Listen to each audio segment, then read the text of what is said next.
I said, for next 30 days, I'm going to just drink smoothies only for 30 days. When you go to the restroom in the first of few days, right? Nothing really comes out from your body because you're not eating that much. But after a few days, holy shit. Were you pooping rainbows? Oh my God. Smoothies only for 30 days. You poop rainbows, you can smell, and you have superpowers to infinity. God. Hey. It's Andrew Nemani, your host of Permission to Shine podcast. Welcome back. We've got another incredible, inspiring, humble guest for you today. Wan Kim is the owner and CEO of Smoothie King. They've got over 1,200 stores. They do a whopping $850 million in annual revenue. And what I love about this is that it wasn't always a success. It wasn't always easy. He's an immigrant from South Korea. When he opened his first Smoothie King store, he couldn't even pay his rent. It was hard. For 4 years, he got no results. And the most important takeaway I took from this conversation is when he said, the first people to tell you to quit on your entrepreneurial journey are going to be your parents and best friends, the people whose opinion means the most to you. And that's going to be challenging to hear, but it's because they care about you and they want to see you succeed. And when they see you suffering, they want you to get out of that situation. And it's why it's so important, and this is the kicker, it's so important to have an insane amount of self-belief. He said that's what allowed him to be successful, and so it's allowed all of his peers to become successful, is an insane amount of self-belief. He talks about walking away from his father's business and the expectation to work for his father's business. And we talk about some pretty heavy stuff in terms of just like his dad never complimenting him or telling him that he loves him. And so I'm really inspired by Wan's accomplishments, but also his really kind character and his heart. You can tell he's very thoughtful. And he's also quite funny. I'd like to thank my friend Carl Sparks in Dallas, Texas for making the introduction. I'd also like to give a big heartfelt shout out to the LA firefighters and first responders. I live in Los Angeles, as many of you know. It's been crazy with the fires. I'm dating this episode. We recorded this during the LA fires, one of the most costly natural disasters in American history. My house is safe, luckily. A lot of my friends' houses are gone. And it's like, what do you do? Like, where do you go? I had friends who were literally 8 months pregnant and their house just got taken away for their first child. And so my heart goes out to them. One thing I know is if you mess with creatives, you throw challenges at them, you put them through trauma, they're going to come back better. They're going to come back inspired. So I'm excited to see how LA is going to respond to this catastrophe. Thank you all for reaching out, by the way. Guys, please enjoy this episode. If you enjoy Permission to Shine, the absolute best way you can help me continue to bring you these incredible stories is by liking or following the show and sharing it with a friend. It will mean the world to me. We've got the video on Spotify and on YouTube, so check it out there. Any feedback, if you want to become a sponsor of the show, reach out, Andrew at permissiontoshine.org. Guys, thank you for being here. I love you all. Please enjoy this conversation with the Smoothie King himself, Wan Kim. What are the airplanes behind you? So those planes, I started to collect it because I fly a lot. I used to fly about 250,000 miles yearly. So that was a lot. Wow. Too much travel. Yep. Are you flying private now? No, I mean, here and there, yes. Not as a business purposes, but, if we have a family trip and that's very hard to get to, I randomly use it. Not for the business, because our business is very humble business and it's penny business. What does that look like? What does that mean? I started as a franchisee back in 2003. And obviously, I started having one store in 2003, and I was able to grow about 100 units. And what I learned about this business is, people call this type of business as a penny business. I'm sure you heard about it. And every penny matters. So I don't know whether humble is the right word, but you really have to understand, you have to really manage it right. The labor, the cost of goods, it matters. That's why we call it penny business. Why would you get into a penny business? I'm like, get me into the millions business. You sound like my father because that's what my father told me. I don't think he understands this type of business. Let's put it this way. I think in 2025, compared to 1970, 1980, I really think money became much more important in people's daily life. The reason I say this is because people can see how other people live. In even 1990, I didn't know how Andrew lives in his life. I don't know where he's going. I don't know what he eats. I just don't know. But now I know pretty much, like, how rich people's life can be. So I really think a lot of people put money on many other things. But when I really think about our business, I really think you can really influence other people by making money. I don't know how many businesses you can actually feel good about, but I really felt good about this business because not only, of course, as a businessman, you need to make money, but also you feel really good about what you do.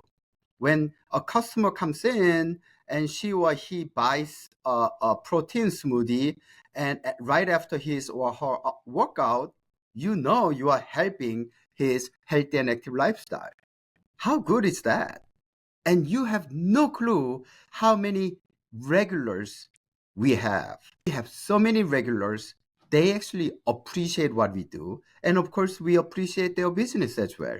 So it's win-win, and there's no other feelings that can replace this type of feelings. Is it the health for you? Is that a big part of why you wanted to do Smoothie King and take it over? So, it's funny. When I got into this business, I was actually, before then, I was a customer. So I used to go to Smoothie King, and, smoothie was big part of my life. When you think about smoothies, like, as long as you find healthier products, because nowadays everybody makes smoothies and some of them are not healthy enough from my perspective. Of course, I'm biased, but it can actually help you to fuel your body in very short time period. Have you had your smoothie yet today? I actually did this morning. What was in it? Me too. Oh, I had a Gladiator. So that's one of our product name. It has about 45 grams of protein. And I don't know whether you know, but Smoothie King smoothies do not have any artificial color, flavors, or preservatives. And 70% of our smoothies do not have any added sugar. Because a lot of smoothie shops, they put bunch of so much sugar in it. And we actually made a decision about 9 years ago that we are gonna make our smoothies without sugar, and we'll try. So that was about 4 years worth of time because it wasn't easy, but we got to a point where about two-thirds of our smoothies, we were able to eliminate added sugars. That's really So interesting because yeah, you have gotten some flack, I think at times for not being healthy smoothies, right? Framing yourself as, hey, we offer these healthy smoothies, and people are like, bullshit, these aren't healthy that's right. smoothies. Yep, And so you, as CEO and owner, made a decision to switch up the menu. And you said you did that 9 years ago. that's Did you right. get a lot of flack from customers Oh in my God. Louisiana who love taking down their big gulp and, full of sugar? I hear them, and I think they also, they had the right to tell me that. But, I was responsible for the entire brand, and I knew where this country was heading to. Even though probably some part of the south of this country may not be where other parts of the countries are, but eventually I know they will all get there. I had to really show them what the trend is, and this trend is not going to change. And our kids, that's what they learn at school, right? I mean, they actually know a lot of nutritional fact than I think a lot of us do. So at the end, our current customers who've been coming in 20, 30, 40 years, I mean, I hate to say this, but they will age out. And if we don't appeal to these younger crowds, then It's just a matter of time. And I couldn't let that happen. We changed our entire menu. We had to change our entire ingredients to meet the current standard. And actually, Smoothie King has no list that is longer than Panera bread. And we were able to eliminate about 400 different type of artificial things in our smoothies. And right now, our fruits and our veggies are 100% organic, and we use whole fruits. And if there is any juice, then we actually literally put it in our menu so that people know. And we let them substitute from juice to any whole fruits or organic veggies for free. I'm on board. I'm a smoothie a day kind of guy. Ah, I got mine right here: spinach, blueberries, awesome. protein. Come That's on, right. 45 grams of protein is serious. This gladiator's not messing around. Oh, I'm trying because I'm getting old. Okay, you don't look old though. You're Oh, I am glowing, old, Juan. Andrew. I don't know what old means, but it's funny. Yesterday, I was hanging out with a few friends, and actually, one guy he is quite older than me. So I'm 52, I believe. No, actually, am I 53? I may be 53. I don't know. And he is he's 71, and he goes, Juan, like a month ago, I met this guy. He's an entrepreneur guy, and I was actually telling him how I made my success and all that. And then he literally said, his name is John, by the way, and he goes, "Oh, Andrew, I will trade my life with you." By the way, John, this guy, I think he's like billionaire, and this guy Andrew, who's still trying to make it happen as an entrepreneur, but he's like, I don't know, 30, and he's like, "What do you mean? You are so successful. Like, how can you even say you are gonna trade your life to my life?" And then John said, "You don't understand. I'm 71. I cannot buy yours. You have all the yours in your life. I will gladly trade my life with yours so that I can live that life again. The money is one thing, but the full of joy that I went through, of course, including all the failures, are priceless. Time matters. And I don't know how many will be in their 20s and 30s who's listening this, but you need to understand you are sitting on billions because your yours is that much worth. That's such a powerful story, Juan. I think that's really important that you're sharing that. And it made me think, when you're talking about like life is a workout, like it's Mhm. not always going to be easy. And it's the hard times we end up appreciating. I had a dream last night about Nepal, a country, in Asia that I've fallen in love with. I was there in April, Wow. and we were in rural Nepal, and we had to escape from a wildfire. And I, Oh I my think I was having God. this dream because I live in LA, with Uh-huh. wildfires recently. Uh, And so we're driving, and we're getting away from this wildfire. And the wildfire is going straight up the mountain. And we're driving up these switchbacks. We keep having to drive through the fire. You can feel it through the car, the heat. So everyone in the car is kind of freaking out. I'm kind of like, this is an interesting situation, right? mm-mm. Kind of scared, not really, until we run into this is a really tiny road. You can only really go one way. And we run into a roadblock with boulders. Oh Boulders no. have all fallen down the mountain, are blocking the road. Right. So behind us, we've got wildfire. We can't go forward because we've got boulders. Oh, That's when I was like, oh shit, what are we gonna do? and how did it end up? How did it end? So I get out to start moving these boulders. I can't even lift them. I weigh Oh, 230 pounds. I'm 6'3". I can't even lift these. This guy, Juan, uh-huh. comes out of nowhere. He has one arm, Wow. and he just starts clearing the boulders like Oh it's my God. nothing. There we go. And we got out. It was a There we go. terrifying moment. People are crying, but you know what? I cherish it deeply. That's right. Because it's, And I agree with that. There is like, I think when I think about my life, every year at the end of the year, I really think of this. Like if I die now, like, is there any regrets that I have that I'm gonna be like, holy shit, right? Oh my God, I'm dying now. Is there any regrets? Probably even a few years ago, I think I had some. I'm in a place where even today, if I die, I don't think I have any regrets. What were some of the regrets a few years ago? So it's interesting. When I came to the United States, my father asked me, "Why do you want to move to the U.S.? And you don't really understand their culture because you were not born there, even though you went to school in the US. But as an international student, I mean, you only see this much.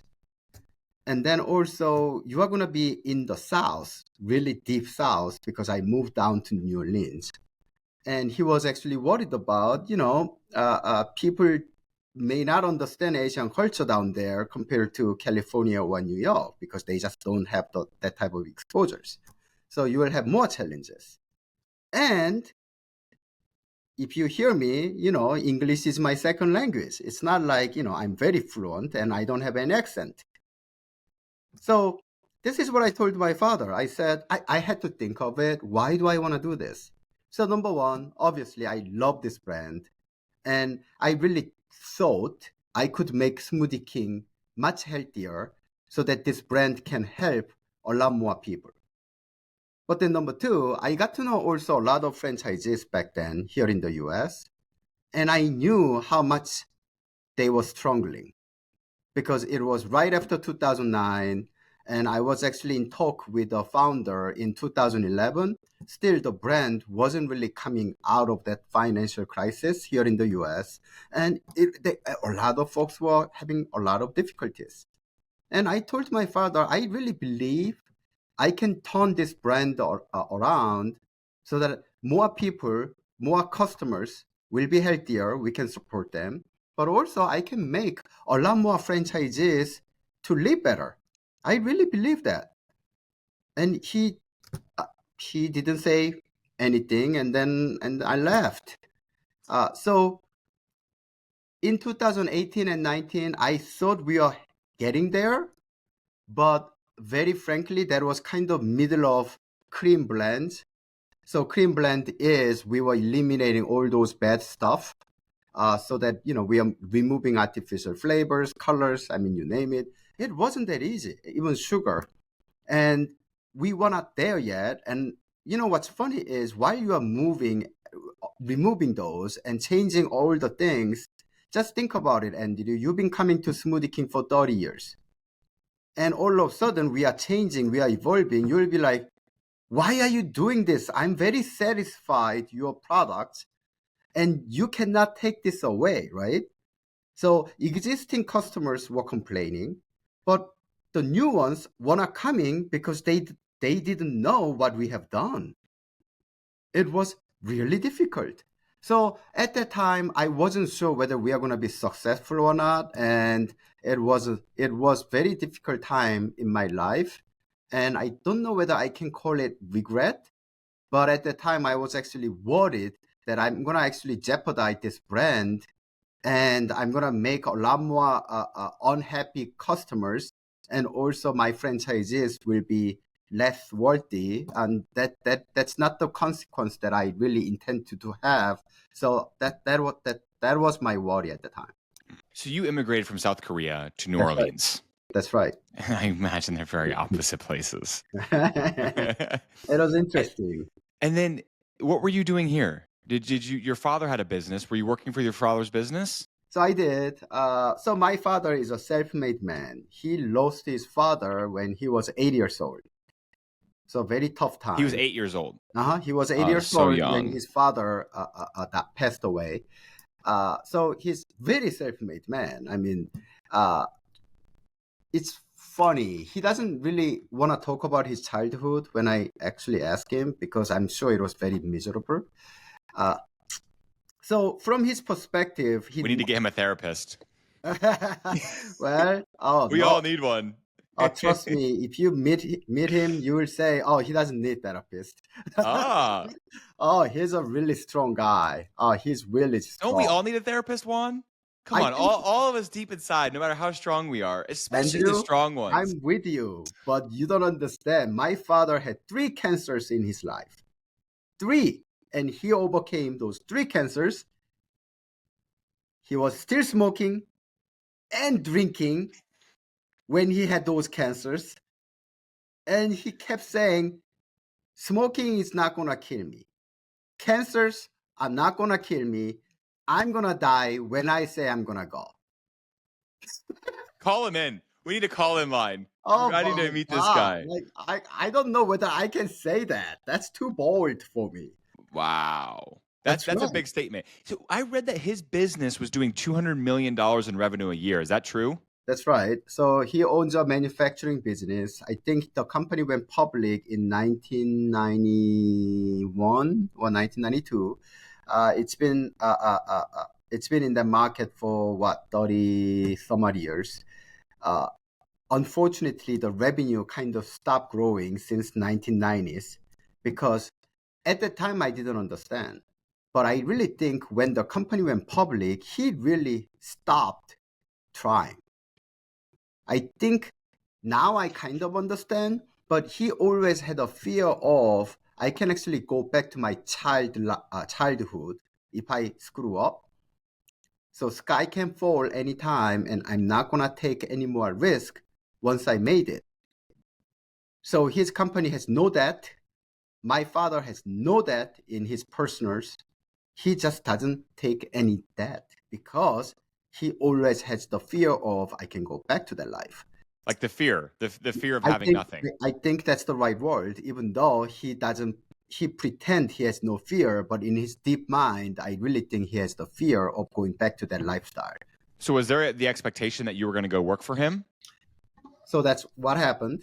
And going back to your statements of why did I choose Smoothie King, and I answered that, but my father actually asked me the same question because in his mind, manufacturing business, big, lots of employees, and when you actually, make something happen, the revenue is bigger, the profit follows, and in his mind, having one. Actually, he didn't even call it smoothie shop at the time. He used to call juice shop. And he said, son, you have one juice shop. How are you going to change the world? That was Thanks, Dad. 2003. And I said, Dad, I have one shop, but I'm going to have thousand shops in the future. And he left on me. He really did. And then when I grew this business to about 100 units in South Korea by 2010, I think he stopped calling it as a juice shop. I think he started to realize this is a legit business and he understood how much I really enjoy it. I mean, he probably is like, dude, I've busted my ass my entire life, That's right. That's built right. this insane business. Now I'm giving you the opportunity that I never had, right? That's Like right. he's like, I lost my father when I was 8. Look at the Hmm. life I've given you, Juan, and you're rejecting it. How Hmm. dare you? Thank you. I think what you said at that time, I didn't know, I didn't understand. But, when I got older, I totally get it. And I understand where he's coming from. But I just didn't want to live that lifestyle. How did that make you feel when he told you, what difference are you going to make with one juice shop? Oh, I felt like, actually, it's funny. I felt more motivated. I was like, I'm gonna prove this to this guy. And still, it's funny. He's 83 years old, and I'm the oldest son. And in my whole life, I'm 52 or 53, whatever. He never ever gave me the compliments, not even single one. So I'm still looking for that, and I don't know whether I will get it. But I think I have done some amazing things in my life, and I think I deserve to hear that. You But I do. still haven't heard one from him. So Wow. That's hurtful. no, it's okay. I think I understand because he doesn't have father figure. Mm-hmm. He never actually heard any compliments from his father when you think Wow. about it, right? So I don't think he knows how to do it. It's you that needs the therapist, brother, not him. Man, that is hard though. And I'm here to say congrats because you've Thank built you. a hell of a business and you're a hell of a man. You're kind, you're hardworking, you're accomplished. It's funny, when I was younger, I think a lot often we will measure our success by size of business or how much you are worth of or how much the company made, like numbers game, right? Somehow I think my mindset has changed. I really think nowadays I'm really looking for purposes. Even if I die today, I don't want people to think I was a businessman and I was just going for money. I really think in this society, there are a lot of other things that you can influence. Setting up the foundation is one thing, but also thinking about other entrepreneurs. Like, how can I help them? Because I know I was actually at their position 20 years ago and I understand how hard it was. I mean, when I found this company back in 2003, oh my God, I think for the first 4 years, I worked longer than 100 hours a week for 4 years. 4 years. That was a lot of hours into it. And now I'm successful. I can say they paid me off. But you and I also know there are so many people who work that much and they still don't make it. And also 2013, when I went down to New Orleans, in the beginning, my team, I mean, there was no, of course, I mean, I understand, there was no respect. And we just didn't get along. And one time, like one guy was like, Juan, I don't understand. Your English sucks. So next day, I actually told him, like, then you better pay attention to it. I'm not going to change my accent because I don't think I can, right? So if you don't pay attention, then that's your problem, not my problem. Instead of complaining, he should have gone and invented subtitles that work in real life. Would that be kind of cool? Subtitles that I just guess pop up. so. It does. But I I hate was when people complain. Go do something about it. right, exactly. Quit taking more than you give. That's my motto. Give more than you take. Quit complaining. I 100% agree with you. So when you think about people complaining, you know what it does to them? It justifies their own failure. That's why I don't think we should complain because literally you are telling yourself it's okay to fail. Oh, the economy sucks. What does it mean? That Mm-hmm. means, oh, even if I'm not doing well, I'm okay because it's not me, it's economy. So Well, true. but there are some people who's making it, right? Oh, the weather is horrible, so we are not going to have any customer coming in. Well, then let's think about catering. Let's think about something else. What else I can we, love that. right? I love that. This wise friend of mine, Dr. Sanjeev Chopra, younger brother to Deepak Chopra. Sanjeev's a dean at Harvard, a physician. He's written 10 best-selling books. Mm-hmm. And I was in Cuba with him recently, Mm-hmm. and a guy was coming to meet us, and he was late. And when the guy arrives, he says, I'm so sorry I was late. There was bad traffic. And Sanjeev looks at him and he goes, no, no, no. The only excuse is I'm sorry I didn't leave early enough. That's right.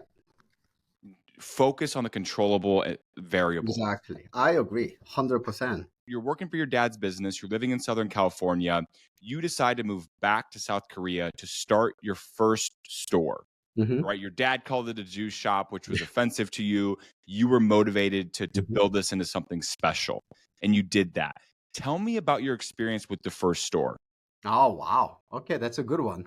So 2003, I'm standing right in front of this store, and it was like 4 o'clock in the morning. I'm not kidding. And we are supposed to open at 7, and still people are putting the door because the door was missing. And I don't know, that was my first store. And then 7 o'clock in the morning, we opened, and our beginning was very miserable because we opened on June 1st, and our June sales didn't even cover our rent. I used so many F words in that period because I really felt like I'm effed. And I'm like, oh my God, like what was I thinking? You're like, my And then dad's going to be right. right. And then I started to dig in why people are not coming in. And I realized Korean people didn't even know what the word smoothie meant. So they didn't care about Smoothie King. They were like, what are you selling? It's like if you open a Pizza King and people don't know what pizza is, they don't care about King. They're like, what are you selling, right? So literally, we had to educate the whole country to begin with what we were selling. And that took 4 years. And pretty much every weekend, we were sampling outside of our stores. And we handed out so many free smoothies. And oh my God, once people tasted it and they get it, oh, this is why it's called smoothie. And they started to come in. And after 4 years, our business, it's just so funny because people say end of the tunnel, that's when the darkest moments, right? I'm sure you heard about it, or before sun rises, it's the darkest day of the day. I 100% agree with that statement because I didn't know we were about to tip off. And that happened after 4 years, and all of a sudden, people just talk about it. People are like, have you had smoothies? Have you had smoothies? And we are like, oh, what's going on here? And that tip off happened, and our sales just skyrocketed. And then we started to open more and more and more stores. What kept you going? Because 4 years is a long time to persist without any sort of results. You know, it's funny when you don't do well, you know who will tell you to stop first? It's in general your friends and family, because from their perspective, they care about you, right? So that's why they are like, oh my God, Andrew is going through so much tough time, and I cannot watch him doing that. So Andrew, come on, you don't need to do this. There are all other things. You can go back to your father's business and your life will be a lot better. Like, why are you trying to sell these juices? Like, wintertime, Korea is just same as New York. And these are all cold drinks. People are not going to drink it. I mean, there were so many reasons why I had to fail. And all those reasons came from, surprisingly, my best friends and family. And one thing I really believed, so our mission is inspire people to live a healthy and active lifestyle. And I truly, truly believed in our mission statement. And I really thought when we truly stay on our mission and do our business as our mission says, we'll be successful no matter what happens. And we were focusing on little things, but it's interesting because a lot of people may not know how to create momentums. And during that 4 years, this is what I learned. Momentums doesn't just happen and it comes to you one day. I really think creating the momentum is creating small, small successes within your team. Even though, let's say, you are not making money, but I mean, for example, let's say, oh, let's really focus on whether we can increase 100 new members under our rewards program. I'm just making it up, right? And then our team at the store, we work together and we get to 100 people. That's a small success. So there are many of those examples that you can create. And those small successes eventually become big momentum. Then your team started to believe, oh, we as a team can do anything. And that's when the powerful things happen. And I really believe a lot of people in general, they just don't know how to believe in themselves. I really think when you start creating those small successes around you, that's when the real momentum comes in.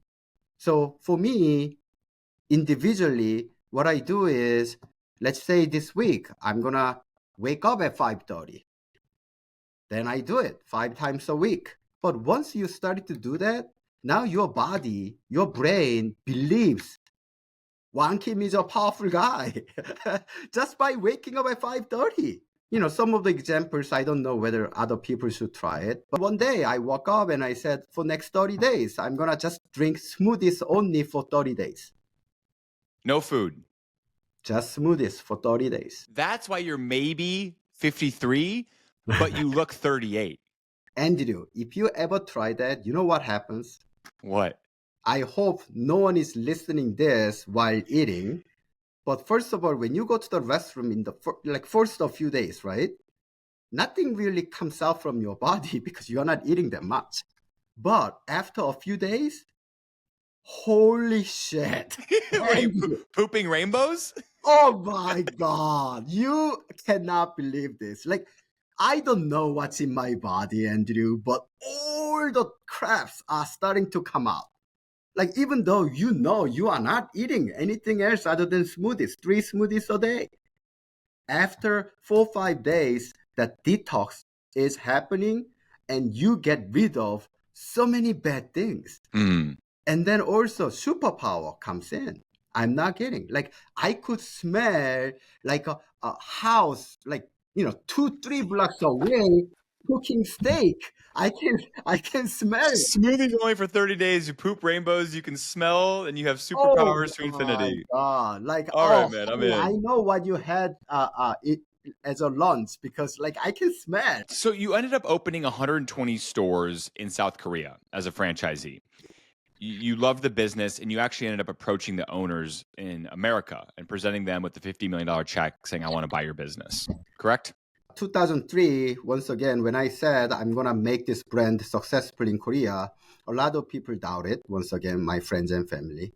And then 2010, when I started to tell my friends and family, I'm going to actually buy this brand, a lot of people said, hell no, that's not going to happen, XXX.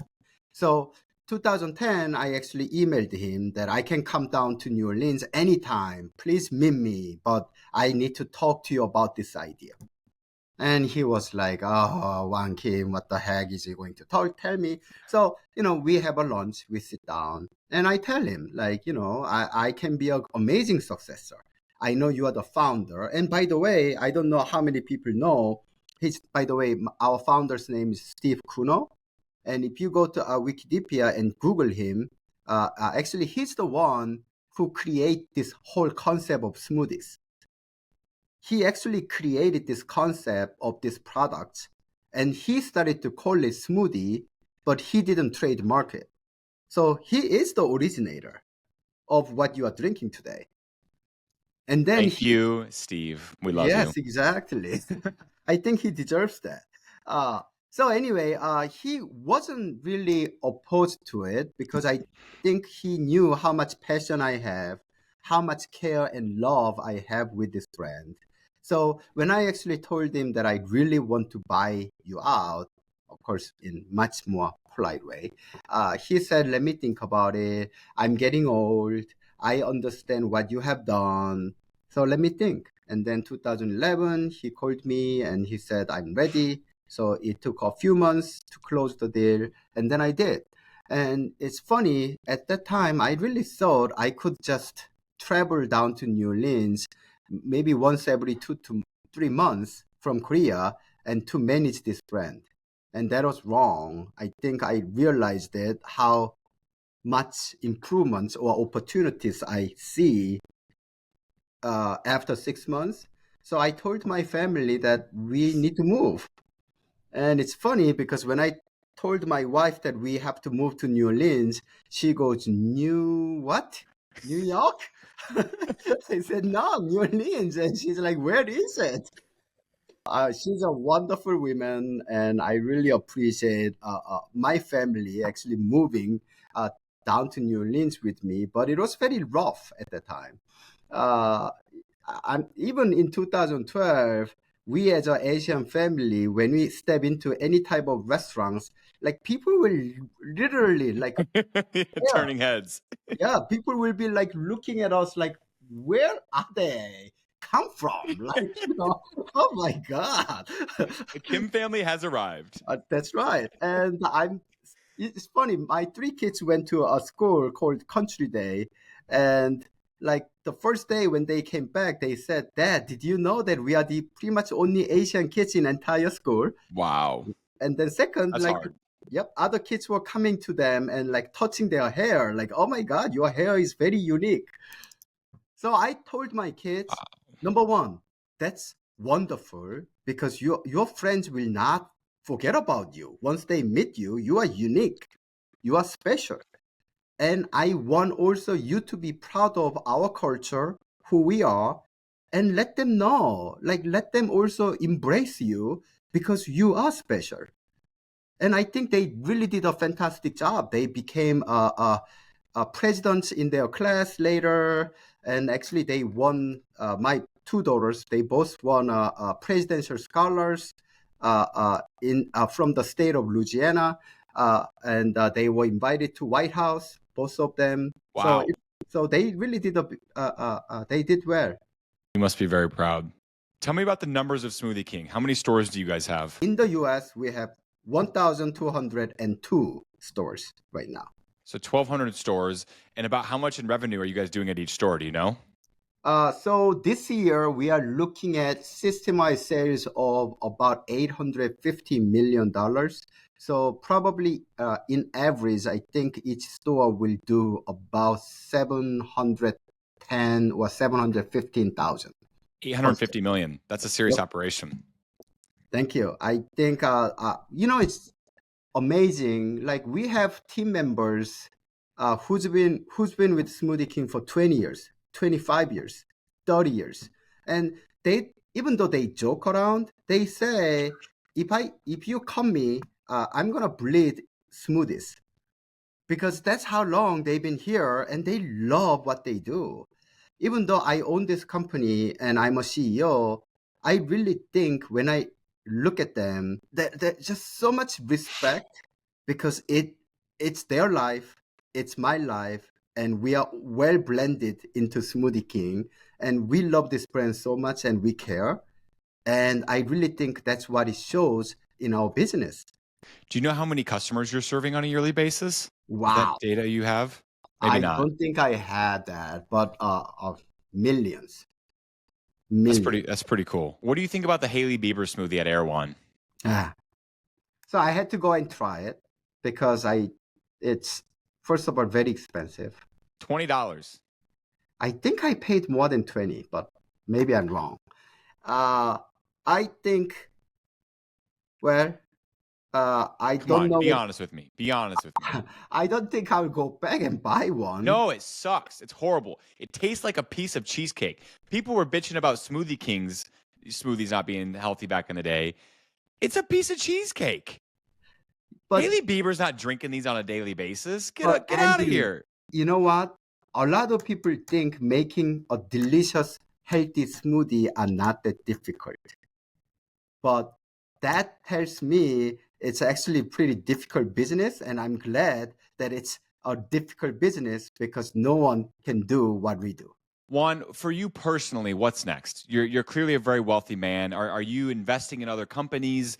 Hmm. Clearly, you're going to continue to open Smoothie King stores. Bring us more. Make us healthier. What else are you going to be doing? Within our team, we actually this is what we say every day. We say grow our fans healthy habits.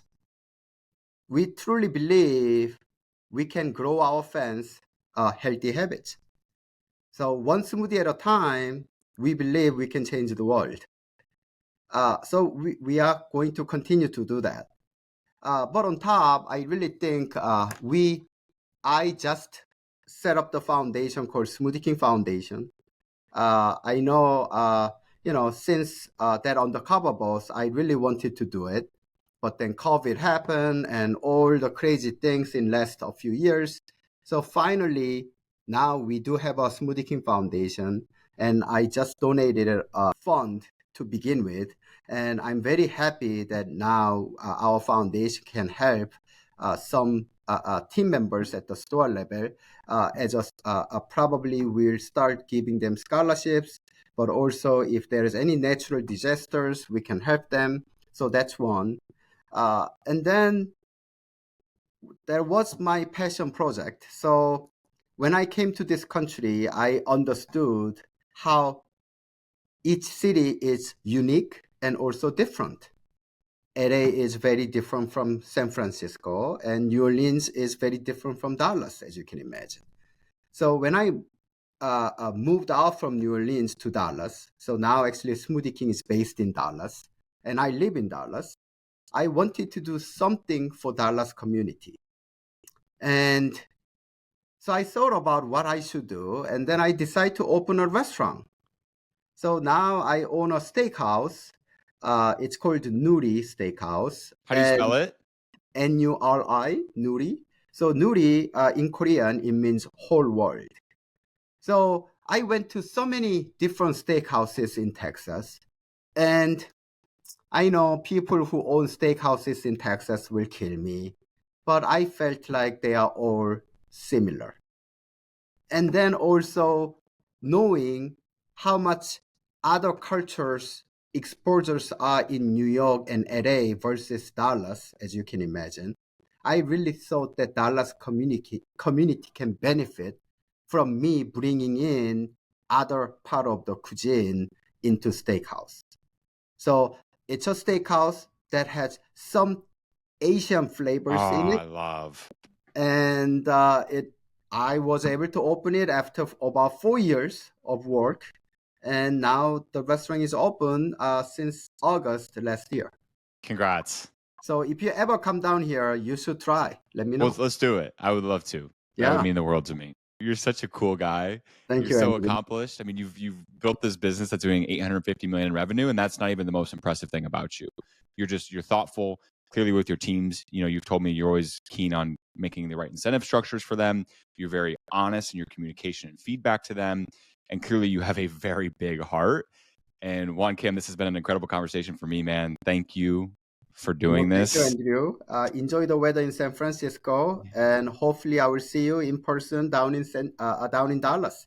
Let's So make then that we happen. can have a steak together. Let's do it. That's it. Thank you so much for tuning in to Permission to Shine, the podcast dedicated to sharing the most humble, inspiring stories that I know you will love. Again, this is Andrew Nemani. I appreciate you tuning in. As always, please reach out, please follow on Instagram, on YouTube, on LinkedIn, Spotify, Apple. Leave us your thoughts. Let us know who you want as a future guest or what's your takeaways from this conversation. We'll talk to you soon. Have a great week.